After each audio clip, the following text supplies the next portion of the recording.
Ustaz, sah ke orang yang solat tapi tak tahu 13 perkara itu? Tidak sah, dah dia tak tahu nak buat apa ni.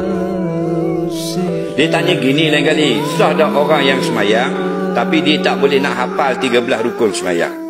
Baru betul. Dia tak tahu pun ada 13 rukun dia semayang. Mana sah nak buat apa ni? Jadi gini, kita semayang, kita buat belaka segala 13 rukun, sah. Walaupun kita tak boleh nak tulis satu-satu kalau orang soal, kerana kita tak pandai nak hurai. Faham lagi? Tapi kalau kita boleh hafal 13 rukun, kita semayang 12 rukun saja, tak sah. Belajarlah bab solat lebih daripada bab lain. Kenapa?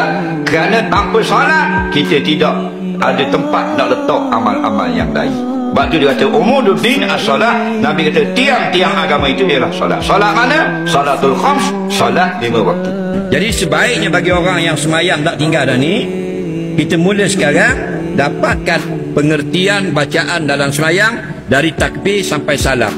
Ramai ustaz-ustaz balik Mesir Jordan ni buat buku kecil terjemah bacaan dalam semayang. Betul tak? Pada hari ini kita semayang, kita tahu makna, kita tahu apa rahsia di setiap pergerakan solat.